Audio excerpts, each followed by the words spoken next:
Dari namanya jangan-jangan dia seorang muslim, tapi keputusannya, pandangannya, sikapnya menghancurkan syariat, martabat Islam dan umat Islam. Ya ibadallah, ini tanggung jawab kita semua. Kalau semua keluarga muslim diam ketika nikah beda agama yang diharamkan dalam syariat Islam, yang dilarang dalam Undang-Undang Republik Indonesia, kalau kita semua diam, mungkin target berikutnya kelompok-kelompok ini mereka akan berjuang untuk melegalkan nikah sesama jenis. Ini kalau kita semua diam. Sekarang nikah beda agama sudah menang di pengadilan, yang jelas-jelas bertentangan dengan syariat Islam yang merupakan mayoritas syariat penduduk negeri ini, yang jelas-jelas menabrak Undang-Undang Republik Indonesia. Sekarang jangan kita kemudian mengatakan kalau nikah sesama jenis tidak mungkin dilegalkan di Indonesia, karena itu bertentangan dengan ajaran agama, bertentangan dengan Pancasila dan seterusnya. Tapi ini akan menjadi target mereka berikutnya. Ma'asyiral muslimin jamaah Jumat yang dimuliakan Allah. Sikap yang kemudian seolah-olah ketika ada fitnah, ada tantangan, ada terpaan, ujian, musibah, kesimpang siuran terhadap Islam dan umat Islam, seolah-olah sebagian orang tidak merasa bahwa itu juga adalah tanggung jawabnya. Ini bertentangan dengan sikap para sahabat, dengan sikap para tabi'in, dengan sikap para salafus salih, dengan sikap generasi terbaik dari umat ini. Dalam sebuah kata yang dinukil dalam kitab I'lamun Nas Fima Waqa'a lil Baramika, bagaimana ketika zaman Khalifah Umar bin Khattab ada sahabat, ada tabi'in yang demi memperjuangkan, demi menjaga martabat Islam dan umat Islam, ada yang sampai rela mengorbankan nyawanya sendiri, ada yang sampai rela menjaminkan lehernya, ada yang sampai rela mengikhlaskan nyawa orang tuanya. Disebutkan dalam athar ini bahwa suatu kali ada seorang tabi'in yang pertama kali datang ke kota Madinah, dia menambahkan kudanya.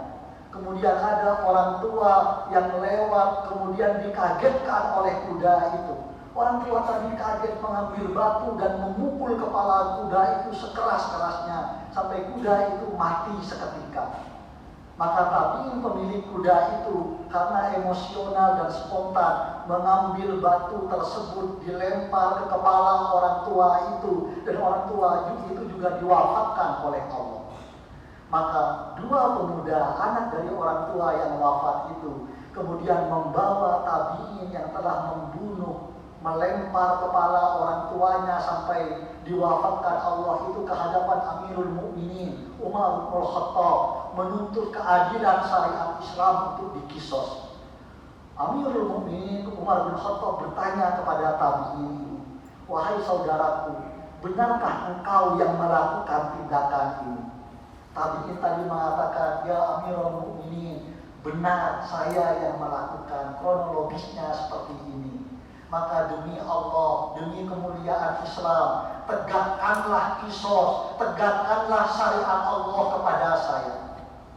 Tapi kemudian tabi'in itu mengatakan, "Ya Amirul Mukminin, lau anzartali salasata ayyam, seandainya engkau sudi beri saya tenggat waktu 3 hari, karena saya perlu pulang ke kampung saya, karena saya memikul amanah tanggung jawab harta seorang anak yatim yang saya timbun di bawah tanah, yang tidak ada orang lain yang tahu. Saya mohon kesempatan 3 hari agar saya bisa mengambil harta anak yatim itu, saya tunaikan agar tidak menjadi beban di yaumul hisab nanti."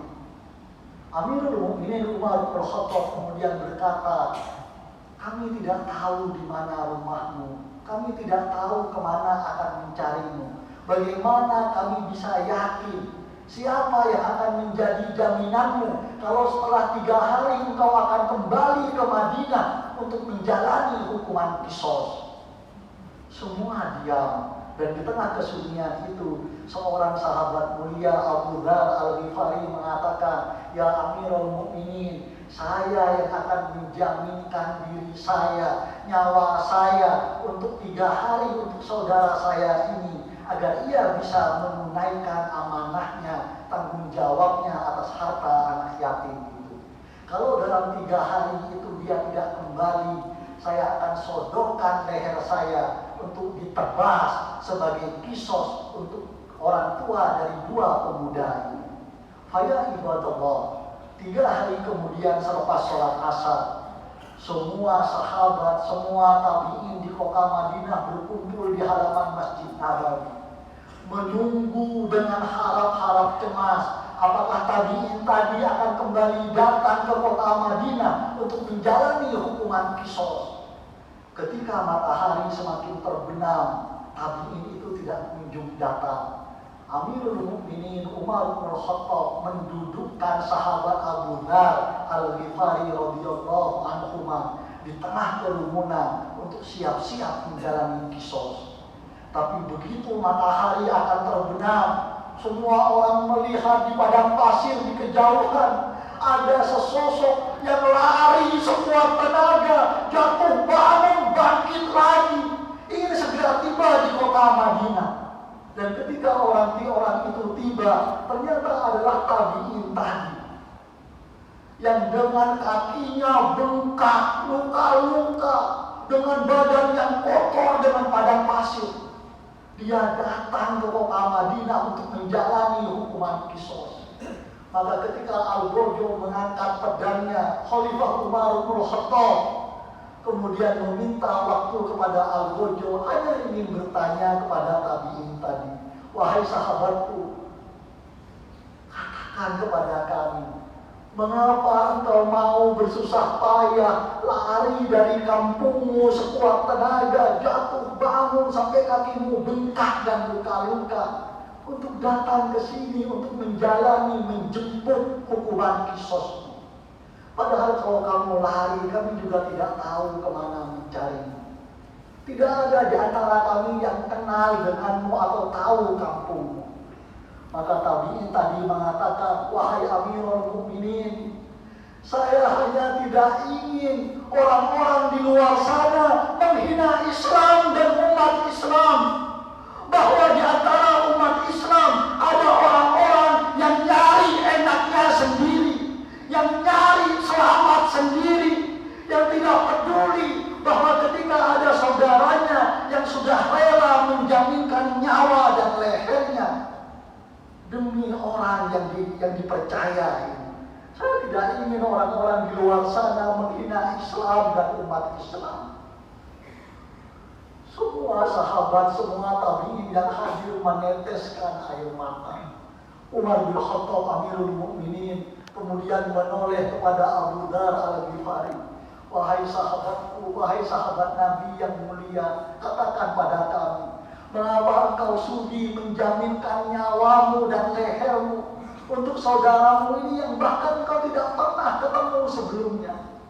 Abu Dzar Al-Ghifari mengatakan, "Ya Amirul Mukminin, saya hanya tidak ingin orang-orang di luar sana mencibir Islam dan umat Islam, bahwa ketika ada seorang muslim saudaranya yang hanya ingin minta jaminan demi menunaikan amanah Allah, demi menyelamatkan akhirat dan agamanya atas tanggung jawabnya terhadap harta anak yatim, tapi tidak ada seorang pun di antara umat Islam yang peduli, tidak ada seorang pun di antara umat Islam yang percaya kepada sesama saudaranya muslim ini." Para sahabat dan tabi'in semua yang mendengar jawaban Abu Dzar Al-Ghifari menangis terseduh-seduh. Dan di tengah momentum itu tiba-tiba 2 pemuda tadi yang menuntut kisos atas diwafatkannya orang tuanya maju ke tengah kerumunan dan mengatakan, "Ya Amirul Mukminin, kami bebaskan saudara kami yang telah membunuh, menewaskan orang tua kami ini. Orang sesoleh ini seandainya benar dia pelaku atas diwafatkannya orang tua kami, orang sesoleh ini tidak mungkin melakukannya kecuali hanya karena kehilafan semata.